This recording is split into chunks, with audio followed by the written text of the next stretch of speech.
Hello, everybody. Welcome to the Death by Disney podcast. Today, I am talking about 1978 sequel, Return from Witch Mountain. Sorry. Um, this podcast, I review every Disney movie. Um, yeah, and that's the point of the podcast, is just to review every single Disney movie and tell you what I feel about them. So this is the sequel to a movie called Escape to Witch Mountain. It stars Bette Davis, Christopher Lee, and Kim Richards.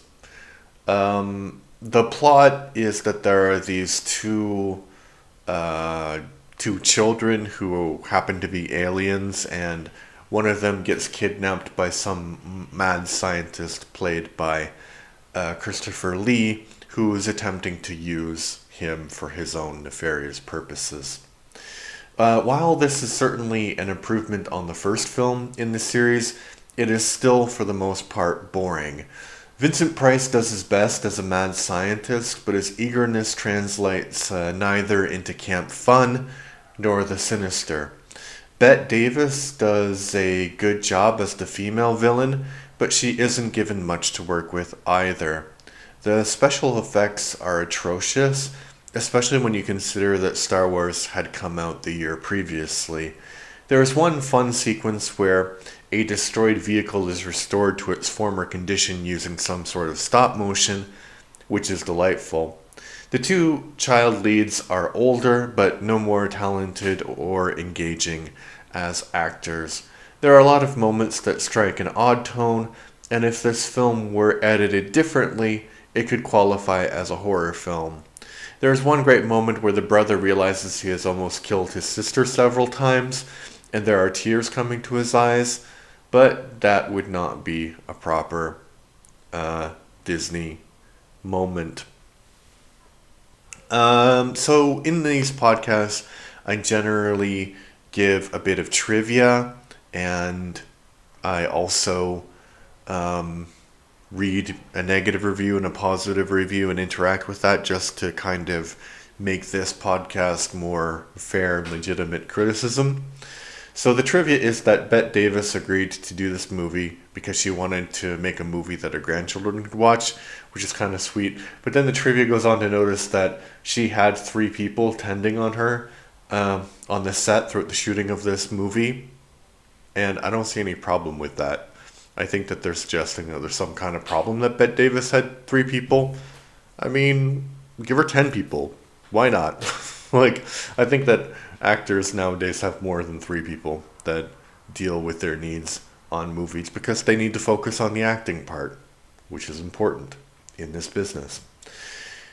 Okay, so let's start with the negative review. So remember, I gave this film 5 out of 10. So not a great film, but not a very, very horrible film also. 2 out of 10. Excruciating. What a disappointment. Dull, uninteresting, unfunny, and badly acted by all, including Davis and Lee. The first film was a nicely constructed, fun, light comedy, only marred by Eisenman's complete inability to act. I'd love to know why he was picked for these films. Did they just pluck him off the street?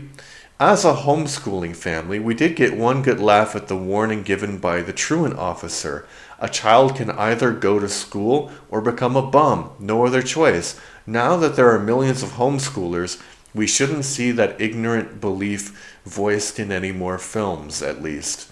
Sequels are rarely as good as the original, but this one could hardly have been any worse. Save your sanity and skip this one. Yeah, I'm about to say something very controversial.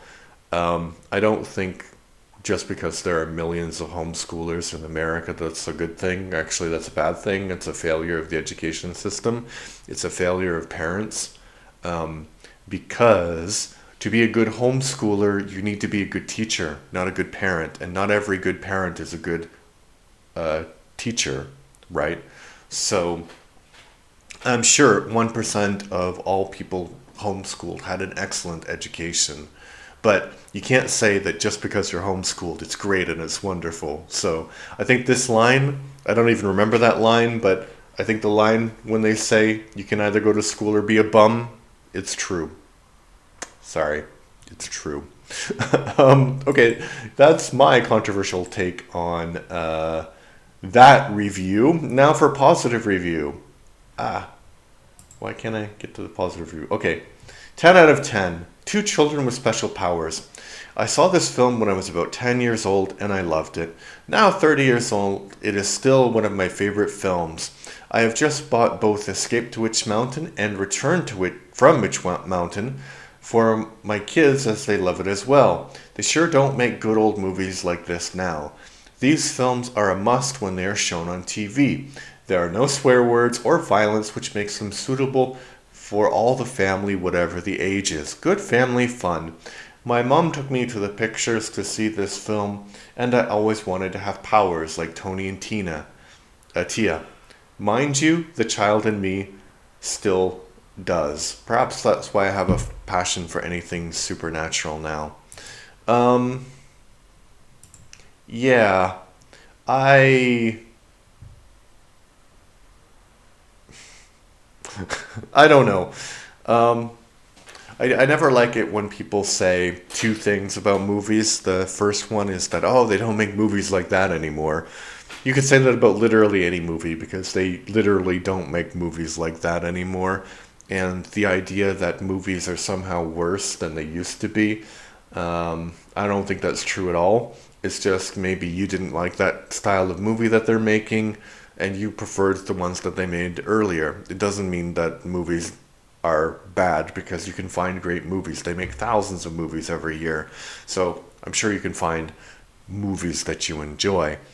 And I understand why people, I mean, especially in Disney films, they want, they don't want to have violence or swearing.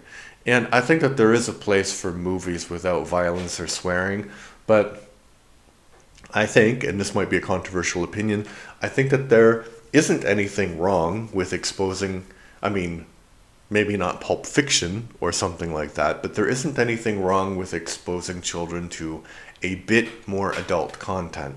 Because if your child has never heard anyone swearing in their entire life, I think they have led a bit of a sheltered life, and they should watch those movies actually to understand the swearing aspect of it, of life.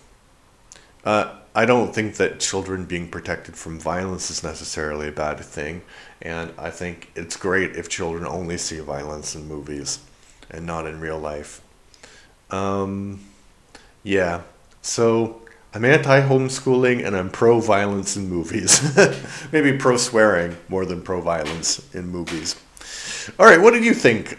Did you like this movie? Are you pro-violence and pro-swearing in movies, or do you think it should be censored? Um, yeah, wouldn't mind like a clean version of a movie if you want to see it, or a movie with more adult language. If you don't mind that, that's also fine. Yeah. Also, I don't mind having different versions of movies for different people. Yeah. What do you think about that? Did you like this movie? Do you agree with me? Should there be different versions of different movies? Please leave your comments in the comment section. Like and subscribe. Thank